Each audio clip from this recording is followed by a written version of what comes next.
میں نے کچے راستے پر گاڑی کی رفتار کچھ تیز کر دی۔ کچھ ہی دیر میں ایک بڑے سارے لکڑی کے سیاہ پھاٹک کے سامنے گاڑی روک دی۔ سامنے برآمدے میں کافی سارے لوگ چارپائیوں اور پیڑھیوں پر بیٹھے ہوئے تھے۔ ان میں شاید 3 ایسے لوگ تھے جو اپنے حلیے سے راجستھانی لگ رہے تھے۔ اس کے علاوہ 2-4 ایسے تھے جو شاید مقامی تھے۔ میں نے گاڑی صحن میں کھڑی کی اور اسے اتر جانے کا اشارہ کیا۔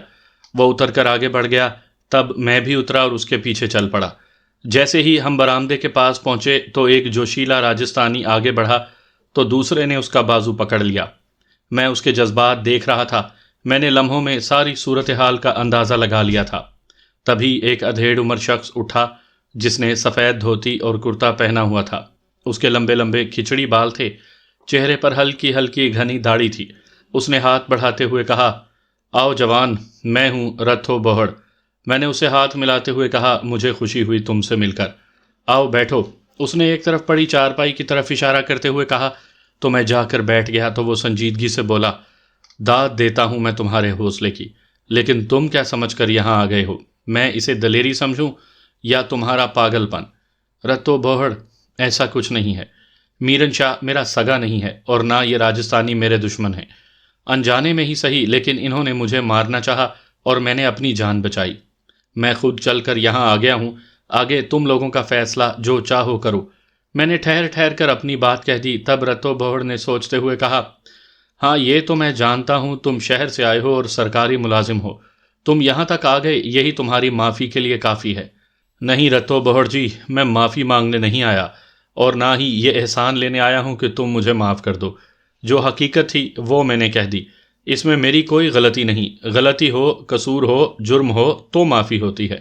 میں نے بڑے تحمل سے رتو بوہڑ کی طرف دیکھ کر کہا، تو پھر ایسا کرو، کھاؤ پیو اور واپس چلے جاؤ۔ ہم ابھی تمہیں نہیں ماریں گے، تمہیں میرن شاہ کے ہی علاقے میں ماریں گے۔ یہاں سے چلے بھی جاؤ تو جہاں ہوگے وہیں تلاش کر کے ماریں گے، یہ رتو بوہڑ کا وعدہ ہے۔ اس نے دبے دبے غصے میں اپنے سینے پر ہاتھ رکھتے ہوئے کہا، رتو بوہڑ جی مجھے دشمنی قبول ہے۔ میں نے کہا اور اٹھ گیا۔ نہیں، مارو اس کو۔ وہی جوشیلا نوجوان اٹھ کر چیخا، نہیں بکا، ابھی نہیں، میں نے کہہ دیا یہاں نہیں ماریں گے۔ رتو بوہڑ نے تحمل سے کہا، نہیں ماروں گا، یہاں سے لے جا کر بارڈر پار ماروں گا۔ اس نے دھاڑتے ہوئے کہا، میں نے زبان دے دی ہے، اگر تیرا خون اتنا ہی گرم ہے تو اس کے علاقے میں جا کر مار آؤ، میں تیرے ساتھ ہوں۔ رتو بوہڑ نے میری جانب دیکھتے ہوئے کہا، میں انتظار کروں گا، میں نے کہا اور گاڑی کی جانب چل دیا۔ میں حد درجے چوکنا تھا، اپنے پیچھے ہونے والی ذرا سی آہٹ پر بھی میرے کان لگے ہوئے تھے۔ میں جانتا تھا کہ میرے پیچھے سے وار ہو سکتا ہے، لیکن یقین نہیں تھا۔ میں بڑے محتاط انداز میں چلتا ہوا ڈرائیونگ سیٹ پر جا بیٹھا۔ میں گاڑی سٹارٹ کر کے اور ڈیرے سے نکلتا چلا گیا۔ کچے راستے پر رفتار تیز کرتے ہوئے میرے لبوں پر مسکراہٹ پھیل گئی۔ میں اپنے مقصد میں کامیاب رہا تھا۔ میں حالات کے ساتھ دوڑتا ہوا تھوڑا آگے نکل گیا تھا۔ سامعین کرام، آپ سن رہی ہیں ایک دلچسپ جاسوسی اردو کہانی جس کا نام ہے اناگیر۔ یہ اس سلسلے کی قسط نمبر 10 ہے۔ مجھے امید ہے آپ کو میری یہ کاوش پسند آ رہی ہوگی۔ آپ نے اگر ابھی تک میرا چینل کہانی گھر سبسکرائب نہیں کیا تو ابھی میرے چینل کو سبسکرائب کر کے بیل نوٹیفیکیشن آن کر لیجئے تاکہ آنے والی ہر نئی کہانی کی اطلاع بر وقت آپ تک پہنچ سکے۔ میں گاڑی سمیت ڈیرے میں داخل ہوا تو بابا خیر دین مجھے دیکھ کر یوں کھڑا ہو گیا جیسے میرا یوں آنا کوئی انہونی ہو۔ میں نے گاڑی بند کی اور اتر کر اس کے پاس آ گیا۔ وہ مجھے مسلسل دیکھ رہا تھا۔ ایسے کیا دیکھ رہے ہو بابا؟ میں نے مسکراتے ہوئے پوچھا۔ کچھ نہیں، بس یہی کہ شام ہونے کو ہے، کھانا کھا لو، ابھی گرم گرم مل جائے گا۔ وہ اٹکتے ہوئے جذباتی لہجے میں بولا۔ ہاں لے آؤ، سورج بھی ڈھلنے والا ہے، میں نے مسکراتے ہوئے کہا۔ ہاں لیکن تم ذرا دھیان سے رہا کرو، اکیلے ہوتے ہو یہاں، مجھے آج کل جانا پڑتا ہے بی بی سائیں کے کہنے پر، ورنہ میں جاگتا رہتا ہوں۔ اس نے اپنا خدشہ ظاہر کیا تو میں نے حوصلہ دیتے ہوئے کہا، خیر ہے بابا، کھانا لے آؤ، بس پھر باتیں کریں گے۔ اس نے ایک بار میری جانب دیکھا اور پھر رہائش کی جانب بڑھ گیا۔ مجھے یقین تھا کہ بابا خیر دن خود کبھی نہیں جاتا، پیروزاں جان بوجھ کر اسے بھیجتی تھی۔ اب جو بابا نے جانے کا اندیا دیا تھا تو اس کا مطلب تھا کہ آج بھی وہ ضرور آئے گی، اس کا مجھے یقین تھا، لیکن میں چاہتا تھا کہ ساوری میرے پاس آئے۔ میں اس کے ساتھ بہت سارا وقت گزارنا چاہتا تھا، میں اس کے ساتھ بہت ساری باتیں کرنا چاہتا تھا۔ میں انہی خیالات میں کھویا ہوا تھا کہ بابا خیر دین کھانا لے آیا۔ میں نے سیر ہو کر کھایا اور چارپائی پر لیٹتے ہوئے بولا، بابا تجھے جہاں جانا ہے میں تمہیں وہاں چھوڑ دوں؟ مجھے زمان موہل کی طرف جانا ہے۔ ٹھیک ہے پتر، میں برتن دے کر آتا ہوں، اس نے کہا اور برتن سمیٹنے لگا۔ میرے دماغ میں کئی ساری سوچوں نے اپنا بسیرا کر لیا تھا۔ کچھ دیر بعد میں زمان موہل کے پاس تھا۔ وہ اسی رنگین پلنگ پر پڑا ہوا تھا، گوپے میں بیٹری ٹیوب کی سفید روشنی پھیلی تھی۔ میں اس کے پاس جا کر بیٹھ گیا۔ وہ حیرت سے میری جانب دیکھ رہا تھا، پھر اسی حیرت میں بولا، مجھے یقین نہیں آ رہا کہ انہوں نے تمہیں واپس آنے دیا۔ تم نہیں سمجھو گے، یہ سارے حوصلے کا کھیل ہے۔ وہ سوچ بھی نہیں سکتے تھے کہ میں ان کے پاس چلا جاؤں گا۔ انہوں نے مجھے دھمکی دی ہے کہ وہ مجھے یہاں آ کر ماریں گے۔ خیر، میں سکون سے کہتے ہوئے رک گیا، پھر لمحہ بھر بعد بولا، مجھے یہ بتاؤ تمہارے دشمن کون تھے؟ کہا نا، پھر بتاؤں گا۔ تم مجھے یہ بتاؤ، میرن شاہ نے تو کوئی بات نہیں کی، اس کا کیا رد عمل تھا؟ اس نے تجسس سے اپنی بات کو پس پشت ڈال دیا۔ میں نے اس کے چہرے پر دیکھتے ہوئے بولا، اس سے ابھی ملاقات نہیں ہوئی، وہ شاید ناراض ہو۔ اس نے کہا تو میں نے اس کی بات کو اہمیت نہیں دی۔ اسے پتہ ہی نہیں تھا کہ یہ میرن شاہ کی مرضی سے ہوا تھا۔ اسی لمحے میں نے سوچا کہ زمان موہل میرے لیے بے فائدہ بندہ ہے۔ میں اٹھ گیا، لے بھائی نکلتا ہوں۔ ارے کہاں چل دیے؟ ابھی تو آئے ہو، بیٹھو۔ اس نے کہنا چاہا تو میں نے مسکراتے ہوئے کہا، میں بابا خیر دین کے ساتھ آیا تھا، صبح ملتے ہیں۔ یہ کہتے ہوئے میں مڑا اور گوپے سے نکلتا چلا گیا۔ وہ مجھے آوازیں دیتا رہا لیکن میں نے سنی انسنی کر دی۔ میں واپس ڈیرے پر آ کر لیٹ گیا۔ میرے دماغ میں بہت کچھ چل رہا تھا۔ اچانک بدل جانے والے حالات نے مجھے بالکل نئے سرے سے سوچنے پر مجبور کر دیا تھا۔ مجھے اس کا بالکل بھی خوف نہیں تھا کہ کون کب کہاں مجھے مار دے۔ پھر تو کوئی جھنجھٹ ہی نہیں تھا، میرے بعد جو ہوتا رہے مجھے اس سے کیا۔ لیکن جتنی دیر تک میری زندگی تھی تب تک میں اپنی مرضی سے جینا چاہتا تھا۔ میں نے بہت کچھ سوچا ہوا تھا، ان میں کیا کچھ میں دیکھ سکتا تھا اور کیا نہیں، میں اس بارے میں کچھ نہیں کہہ سکتا تھا۔ مجھے ڈیرے سے وحشت سی ہو رہی تھی۔ لاشعوری طور پر میں پیروزہ کے آنے کا انتظار کر رہا تھا۔ میں ذہنی طور پر اسے قبول نہیں کر پایا تھا۔ جیسے جیسے رات گہری ہوتی جا رہی تھی میری بے چینی بڑھ رہی تھی۔ پھر وہی ہوا جس کا مجھے انتظار تھا۔ رہائش گاہ کی جانب آہٹ ہوئی اور بڑے ڈیل ڈول والی پیروزاں کا ہیولہ آتا ہوا دکھائی دیا۔ میں چارپائی پر سمٹ کر بیٹھ گیا۔ وہ میرے قریب آئی تو میں اٹھ گیا۔ مجھے یقین تھا کہ وہ مجھے اندر جانے کو کہتی۔ میں بحث نہیں چاہتا تھا لیکن وہ کوئی بات کیے بنا چارپائی پر بیٹھتے ہی لیٹ گئی۔ پھر میرا ہاتھ پکڑ کر ہولے سے بولی، آؤ میرے ساتھ ادھر لیٹ جاؤ۔ نہیں، میں ادھر لیٹ جاتا ہوں۔ میں دوسری چارپائی پر لیٹ گیا تو اس نے میری جانب کروٹ لے لی۔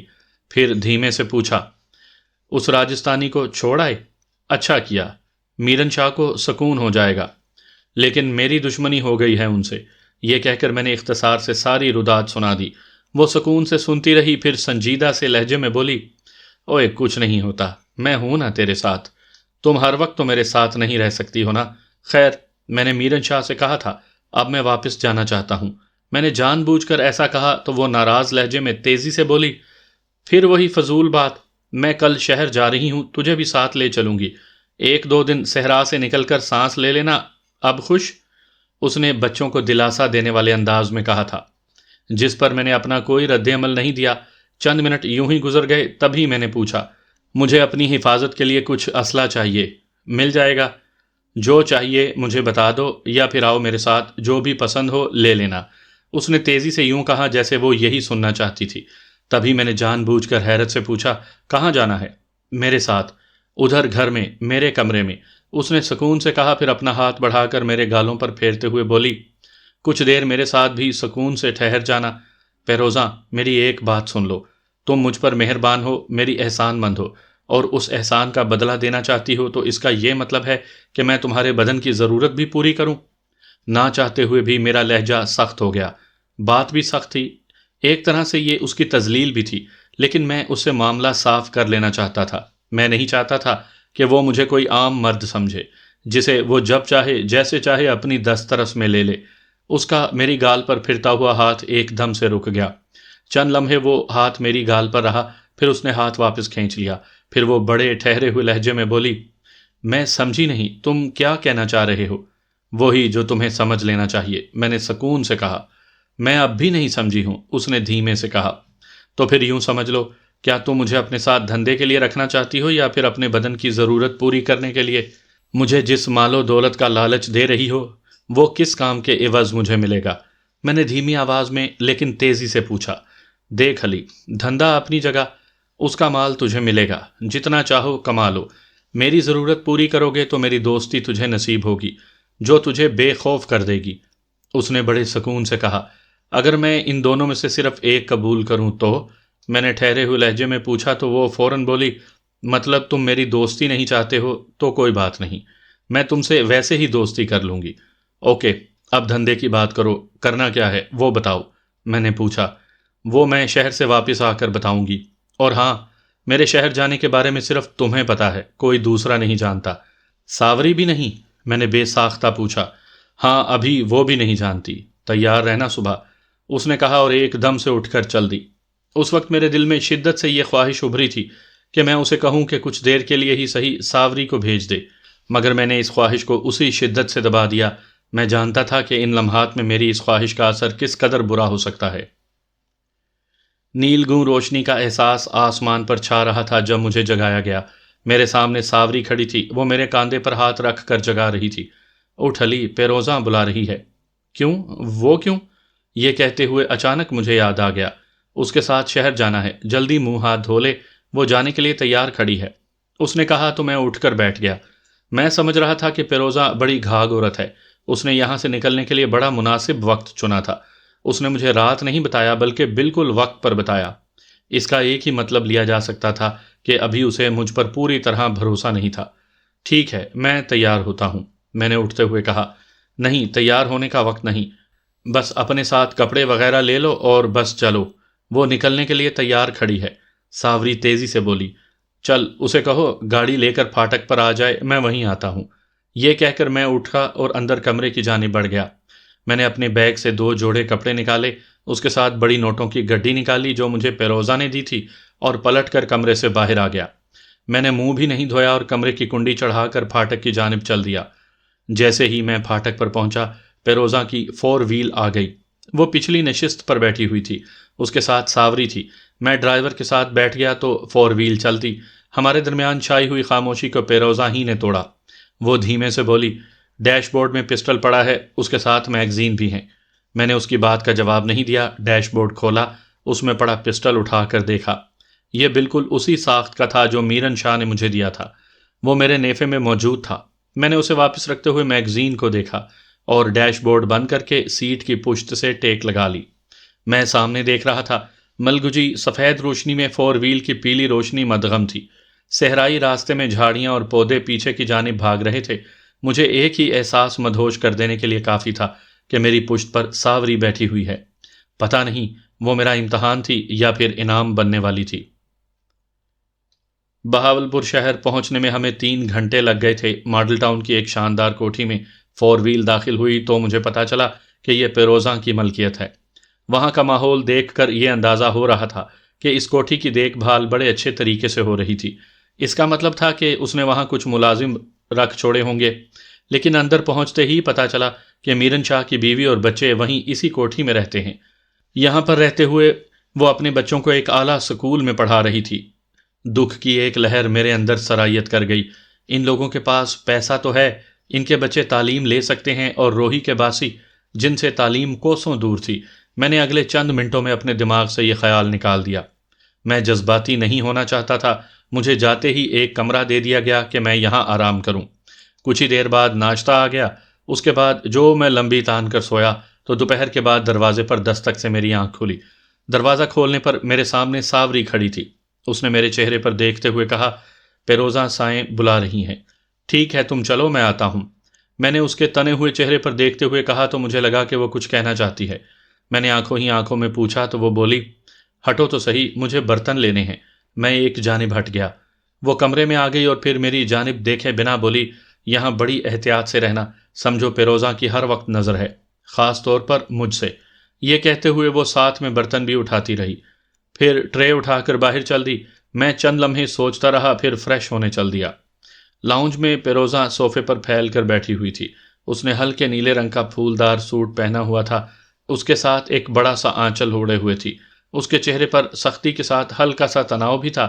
مجھ پر نگاہ پڑتے ہی بولی، یہاں بیٹھو، ابھی کچھ دیر میں یہاں مہمان آنے والے ہیں۔ وہ دوست ہیں یا؟ میں نے ایک خیال کے تحت کہا تو وہ اکتائے ہوئے انداز میں بولی، یہاں کوئی کسی کا دوست نہیں ہے، جتنا زیادہ مفاد ہوتا ہے اتنا ہی وہ قریب ہو جاتا ہے۔ بات تو تم نے ٹھیک کہی ہے، میں نے کہا، اور اس کے سامنے والے صوفے پر بیٹھ گیا۔ وہ بے خیالی کے سے انداز میں میری جانب دیکھتی رہی، وہ شاید کسی گہری سوچ میں تھی۔ میں بھی اس کے پاس خاموش ہو کر بیٹھ گیا۔ زیادہ وقت نہیں گزرا تھا کہ پورچ میں کار رکنے کی آواز آئی۔ اس کے کچھ دیر بعد ایک ادھیڑ عمر شخص کے ساتھ ایک نوجوان سی لڑکی اندر آ گئی۔ ادھیڑ عمر نے سفید شلوار قمیض پر گہرے نیلے رنگ کا ویسٹ کوٹ پہنا ہوا تھا۔ اس کے بال کھچڑی تھے اور بھاری مونچھوں میں تھوڑے سیاہ بال تھے۔ لڑکی نے سیاہ پتلون کے ساتھ گلابی فراق نما شرٹ پہنی ہوئی تھی۔ ان کے چہروں پر جو مسکراہٹ تھی وہ بڑی مصنوعی سی لگی۔ وہ دونوں پیروزاں سے ہاتھ ملا کر ایک طرف صوفے پر بیٹھ گئے۔ یوں ہی رسمی سی باتوں میں ایک دو بار انہوں نے میری موجودگی کا نوٹس کیا تو پیروزہ نے میری جانب اشارہ کرتے ہوئے خوشگوار سے انداز میں کہا، یہ علی ہے، میرا دوست ہے، میرے معاملات اب یہی دیکھے گا۔ اوہ اچھا، ادھیڑ عمر کے منہ سے بے ساختہ نکلا۔ پیروزہ نے اسے میری اہمیت کا احساس دلا دیا تھا۔ اب مجھے تجسس یہی تھا کہ اس نے ایسا کیوں کہا تھا۔ ظاہر ہے یہ جھوٹ بولنے کے پیچھے کوئی نہ کوئی وجہ تو تھی۔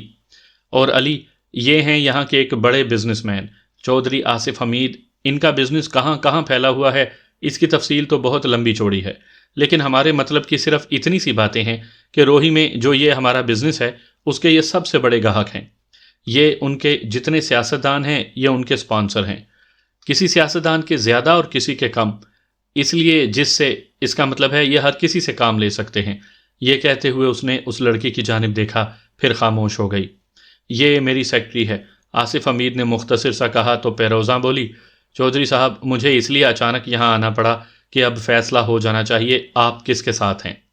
یہ سنتے ہی اس نے غور سے پیروزاں کی جانب دیکھا اور پھر بڑے محتاط انداز سے تحمل سے بولا، دیکھیں پیروزہ بی بی، ہم وہاں پر اکیلے کام نہیں کر رہے ہیں، آپ کو پتہ ہے 2 پارٹیاں مزید ہیں، ان کی اپنی دلچسپیاں ہیں، ہم کسی کو روک تو نہیں سکتے۔ اور یہیں پر گڑبڑ ہے چودھری صاحب، جب ہم کسی کو کھلی چھٹی دیں گے تو ان کا حوصلہ بڑھتا ہے، وہ ہمارے کام میں ٹانگ اڑاتے ہیں، جس سے کوئی نہ کوئی جھگڑا ہو جاتا ہے۔ وہ سخت لہجے میں بولی، معاف کرنا بی بی، ہم تو اسی کے ساتھ بزنس کرتے ہیں جو وہاں زیادہ طاقتور ہے، جو اپنے زورے بازو سے اپنی حاکمیت بنا کر رکھتا ہے۔ اگر آپ کا یہ مطلب ہے کہ میں کسی کو روکوں اور آپ لوگوں کو کھلی چھٹی دوں تو یہ میرا کام ہے ہی نہیں۔ آپ وہاں من مانی کرتے ہو، آج تک کسی نے پوچھا نہیں نا؟ چودھری نے ہلکی سی مسکراہٹ کے ساتھ پیروزاں کو بتا دیا کہ وہ جو بات کر رہی ہے وہ اتنی اہم نہیں ہے۔ تبھی وہ مسکراتے ہوئے بولی، ہاں یہ میں مانتی ہوں، میں امید کرتی ہوں کہ آئندہ بھی ایسا ہی ہوگا۔ بالکل ایسا ہی ہوگا، لیکن ایک بات ہے، اس نے سنجیدگی سے کہا۔ وہ کیا بات ہے؟ اس نے پوچھا۔ میرا مشورہ ہے آپ اپنے بھائی میرن شاہ کے ساتھ چلیں گی تو زیادہ بہتر رہے گا۔ یہ جو آپ لوگوں کو سر اٹھاتے ہوئے دیکھ رہی ہیں، اس کی وجہ یہی ہے کہ آپ دونوں کی طاقت بٹ گئی ہے۔ یہی بات میں آپ کو سمجھانے آئی ہوں کہ طاقت بٹی نہیں، میں اپنا کام کر رہی ہوں، وہ اپنا کام کر رہا ہے۔ میرن شاہ میرا مسئلہ نہیں، وہ لوگ میرا مسئلہ ہیں جو اس وقت روہی میں ہیں، اس نے گہری سنجیدگی سے کہا۔ ٹھیک ہے، ان کے لیے میں آپ کے ساتھ ہوں، آپ کو کوئی نہیں پوچھتا، یہ میری گارنٹی ہے، اس نے حتمی انداز میں کہا۔ بس یہی بات ہے، اس نے یوں کہا جیسے یہی بات منوانے وہ یہاں تک آئی ہو۔ وہ کچھ دیر خاموش رہی، پھر بولی، ایک بات اور۔ ہاں بولیں، وہ تحمل سے بولا۔ دھندے میں کچھ باہر سے آئے لوگ دخل اندازی کرتے ہیں، کیا وہ بھی آپ کے لوگ ہیں یا؟ اس نے اپنی بات ادھوری چھوڑ دی۔ باہر سے آئے مطلب؟ اس نے چونک کر پوچھا۔ کیا رتو بوہڑ آپ کے ساتھ کام کر رہا ہے؟ پیروزہ نے پوچھا۔ نہیں، کبھی کرتا تھا لیکن آج کل تو وہ کچھ بھی نہیں کر رہا، چودھری نے سنجیدگی سے کہا۔ لیکن اس وقت وہی راجستھانیوں کا باپ بنا ہوا ہے، وہی انہیں پناہ دیتا ہے، وہی ان کا دھندا دیکھ رہا ہے۔ وہ کون ہے؟ پیروزہ نے پوچھا تو چودھری نے حیرت سے دیکھتے ہوئے کہا، یہ میرے لیے نئی اطلاع ہے۔ ویسے حیرت ہے چودھری جی، آپ کے لیے یہ نئی اطلاع ہے؟ جب آپ کو وہاں کی خبر ہی نہیں تو آپ دھندا کیسے دیکھتے ہیں؟ وہ طنزیہ لہجے میں بولی تو وہ خاموش رہا۔ چند لمحوں بعد پیروزہ نے سرد سے لہجے میں پوچھا، تو پھر کیا خیال ہے؟ اسے ختم کرنا ہوگا ورنہ وہ سب چوپٹ کر دے گا، چودھری نے وحشتناک انداز میں کہا۔ روہی میں آپ کی جو آنکھیں ہیں نا وہ دھندلی ہو گئی ہیں، اور جو کان ہیں اب انہیں سنائی نہیں دیتا، اسی لیے ساری گڑبڑ ہو رہی ہے۔ میں کل تک ادھر ہوں، اچھی طرح پتہ کریں پھر مجھ سے بات کریں۔ پیروزہ نے کہا تو وہ خاموش رہا، پھر کچھ دیر کے بعد بولا، نہیں، مجھے آپ پر بھروسہ ہے، ان کے بارے میں جو بھی فیصلہ ہوگا وہ آپ ہی کریں، مجھے اب دوبارہ سب دیکھنا ہوگا۔ ٹھیک ہے، پھر بھی میں یہی ہوں، اس نے حتمی لہجے میں کہا۔ ٹھیک ہے، اس نے کہا تو پیروزہ نے ایک جانب اشارہ کرتے ہوئے کہا، آئیں چائے پیتے ہیں۔ ہم سب اٹھ کر اس جانب چل دیے۔ چائے کے دوران ان دونوں میں بہت ساری باتیں ہوئیں۔ ان باتوں سے یہ اندازہ ہو گیا کہ وہ روحی کو کس طرح اپنے مقاصد کے لیے استعمال کر رہے تھے۔ شام ڈھلے وہ لوگ چلے گئے، لیکن میرے لیے نہ جانے کتنی سوچیں چھوڑ گئے۔ کیا پیروزہ نے مجھ پر اتنا اعتبار کر لیا تھا کہ سب کچھ میرے سامنے کہہ دیا؟ کیا ایسا ہو رہا تھا جو میرے سامنے بیان ہوا؟ اگر ایسا سب ہو رہا تھا تو یہ وہاں بسنے والے انسانوں کے لیے ایک شکنجہ تھا، جس میں ان کی طاقت، خون اور مفاد، سب کچھ یہ تاجر لوگ استعمال کر رہے تھے۔ دوسرا، یہ ملک کے لیے انتہائی خوفناک تھا۔ ایک طرح سے یہ سیند لگائی جا رہی تھی جہاں سے کوئی بھی دشمن اندر آ سکتا تھا۔ اس کے بعد وہ کیا کرتا ہے یہ اس کی مرضی تھی۔ اگرچہ یہ میرے لیے اتنی حیرت ناک بات نہیں تھی، مجھے اس کا کافی حد تک ادراک تھا، لیکن تھوڑا دکھ ضرور ہوا تھا۔ نہ جانے کتنے برسوں سے یہ لوگ اسی طرح شکنجوں میں جکڑے ہوئے ہیں، نہ وہ خود نکلنے کی کوشش کرتے ہیں اور نہ کوئی انہیں ان شکنجوں سے نکالتا ہے۔ شاید اسی طرح جکڑے رہنا ان کی عادت بن گئی تھی۔ رات کا نہ جانے کون سا پہر تھا، میں انہی سوچوں میں الجھا ہوا جاگ رہا تھا۔ میرے اندر کا انسان مجھے جھنجھوڑ رہا تھا کہ میں روحی کے ان باسیوں کی مدد کروں۔ جتنی ان کی ثقافت رنگین تھی، اتنی ان میں ضعیف الاعتقادی بھی موجود تھی۔ جتنا ان میں سخت کوشی تھی، اتنی ان میں تعلیم کی بھی کمی تھی۔ جتنے وہ جفا کش تھے، اتنی ہی غربت ان میں موجود تھی۔ ایسا کیوں تھا؟ سوائے ان مفاد پرستوں اور جرائم پیشہ کے علاوہ کون ذمہ دار ہو سکتا تھا؟ آہٹ ہونے سے میرا دھیان بٹ گیا۔ دروازے میں پیروزہ کھڑی مجھے دیکھ رہی تھی۔ میں بیڈ پر سیدھا ہو کر بیٹھ گیا۔ وہ چلتی ہوئی آئی اور بیڈ کی دوسری جانب بیٹھ گئی۔ وہ تکیے کے ساتھ ٹیک لگا چکی تو میری طرف دیکھ کر بولی، کیا سوچ رہے ہو؟ یہی کہ تم روحی والے کتنے ظالم ہو، پیسہ بنانے کی خاطر؟ نہیں علی، صرف پیسہ بنانا مقصد نہیں ہے۔ تم نے دیکھا ہوگا اور دیکھو گے بھی، صرف پیسہ مقصد نہیں ہے۔ جنگل کا تو پھر قانون ہوتا ہے۔ ہم انسان تو جنگل کے قانون سے بھی بدتر سطح پر اتر آئے ہیں۔ سب سے پہلے اپنا تحفظ ہوتا ہے اور پھر باقی باتیں بعد میں۔ اس نے میرے چہرے پر دیکھتے ہوئے کہا، تمہیں ایسا کیا عدم تحفظ آ گیا جو میرن شاہ کے ساتھ اپنا الگ سے سب کچھ کر رہی ہو؟ اپنی طاقت؟ میں نے کہنا چاہا تو اس نے زہریلی مسکراہٹ کے ساتھ کہا، میں بھی ایک انسان ہوں، میرے اندر بھی جذبات ہیں، مجھے اگر کوئی کچلے گا تو کیوں نہ میں اپنا بچاؤ کروں، اس نے زہر خند لہجے میں کہا۔ میرن شاہ نے تمہیں کچلا؟ میں نے حیرت سے پوچھا تو اس کا چہرہ تن گیا، پھر وہ نفرت بھرے لہجے میں کہتی چلی گئی، میں جانتی ہوں اپنے بارے میں، روز آئینہ دیکھتی ہوں، میرے سامنے ساوری 1000 درجہ خوبصورت ہے، لیکن مجھے یہ بتاؤ، میرے اندر کی پیاس مر جائے گی، میں اگر خوبصورت نہیں تو کیا میرے جذبات بھی مر جائیں گے؟ میں بھی شادی کرنا چاہتی تھی، مجھے بھی ایک مرد کی ضرورت تھی۔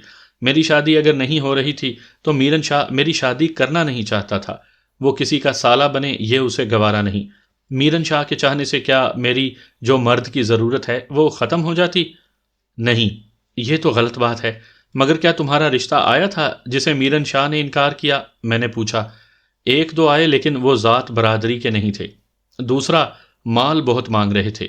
پھر میں نے ایک لڑکے کو خود پسند کیا، اسے اپنی راہ پر لائی، لیکن اسے بھی میرن شاہ نے دشمن کا بندہ کہہ کر مروا دیا۔ بس پھر اس دن کے بعد میں نے فیصلہ کر لیا، میں دشمن کے کسی لڑکے کو اپنے قریب کرتی ہوں، جب تک وہ استعمال ہو سکتا ہے کرتی ہوں، پھر مار دیتی ہوں۔ اس نے یوں کہا جیسے کسی ٹیشو پیپر کے استعمال کے بارے میں بات کر رہی ہو۔ میں اس پر سوال کر سکتا تھا کہ کیا وہ مجھے بھی اپنا دشمن سمجھتی ہے، لیکن میں خاموش رہا، اس کی طرف دیکھتا رہا۔ تبھی وہ بولی، کیا تم جانتے ہو میرن شاہ اسی شہر کی یونیورسٹی میں پڑھا اور مجھے سرے سے اجڑ اور گنوار رکھا گیا؟ کیوں کیا ایسا؟ تو کیا تم جو کچھ کر رہی ہو اپنے بھائی کے خلاف کر رہی ہو؟ میں نے پوچھا تو وہ تیزی سے بولی، نہیں، وہ ابھی تک میری راہ میں نہیں آیا۔ جس طرح دوسرے لوگ کام کر رہے ہیں میں بھی کر رہی ہوں۔ مجھے بھی حق ہے کہ میں اپنی زندگی اپنی مرضی سے گزاروں۔ میرن شاہ اگر عیاشیاں کر سکتا ہے تو میں کیوں نہیں کر سکتی؟ میں نے اپنا دھندا خود شروع کیا اور میرے ساتھ بہت سارے لوگ ہیں۔ اس کا مطلب ہے تم میرن شاہ سے بھی زیادہ خطرناک عورت ہو؟ میں نے ہلکی سی مسکراہٹ کے ساتھ کہا تو وہ کہا لگا کر بولی، صرف ان کے لیے جو مجھے دھوکہ دیتے ہیں۔ یہ کہتے ہوئے اس نے تکیہ ایک طرف رکھا اور بیڈ پر لیٹ گئی۔ میں اسی لمحے ایک جانب سمٹ گیا۔ وہ سمجھتی تھی کہ ہمارے درمیان کیا معاہدہ ہو چکا ہے، اس لیے کوئی لفظ نہ کہہ سکی۔ وہ کافی دیر تک خاموشی سے بیٹھی رہی، تب میں نے کہا، اگر چودھری تمہیں دھوکہ دے دے تو؟ اوئے، یہ لوگ صرف یہاں بیٹھ کر دھندا کر سکتے ہیں، ان میں لڑنے کی سکت نہیں۔ ہاں، سازش یہ خوب کرتے ہیں، اس لیے اپنے مطلب کے لیے ہمیں لڑاتے رہتے ہیں، اس نے حقارت سے کہا۔ تو پھر تمہاری اس سے ملاقات کا مقصد؟ میں نے پوچھا۔ میں نے اسے یہ باور کرایا ہے کہ اب وہ میرے بغیر روہی نہیں چلا سکتا، اور علی، میں نے بھی سوچ لیا ہے، اب میری راہ میں جو بھی آئے گا اسے ختم کر دوں گی، چاہے وہ کوئی بھی ہو، کل تک اسے اپنی اوقات کا پتہ چل جائے گا، اس نے حقارت اور طنز کے ملے جلے لہجے میں کہا۔ خیر، تم جانو اور تمہارا کام، میں نے بات ختم کرنے کے لیے کہا، کیونکہ میں بہت کچھ سمجھ گیا تھا۔ آئندہ آنے والے جو حالات تھے ان کا بھی اندازہ مجھے ہو گیا تھا۔ اب ان حالات کو اپنے مقصد کے لیے استعمال کرنا تھا۔ نہیں، تمہارا کام بھی ہے، اب ہمارے درمیان اب دھندا ہے۔ اس نے خود مجھے باور کروا دیا تو میں دھیمے سے مسکرا دیا۔ میری جانب سے آمادگی دیکھ کر وہ خوش ہوتے ہوئے بولی، میں تو تجھے پسند نہیں آئی، اس لیے تم میرے قریب نہیں ہوتے ہو۔ ہاں، اگر کوئی لڑکی تمہیں پسند آ جاتی ہے تو بلا جھجک مانگ لینا، دے دوں گی، چاہے کسی دشمن کی ہو، میں نے جان بوجھ کر کہا۔ ہاں، چاہے دشمن کی بھی ہو، اٹھا لینا، اس نے سرد سے لہجے میں کہا، پھر ایک دم سے اٹھ کر چل دی۔ وہ مایوس ہو گئی تھی یا اپنا مطلب نکال چکی تھی، اس کا مجھے اندازہ نہیں ہوا۔ وہ دروازہ پار کر گئی تھی۔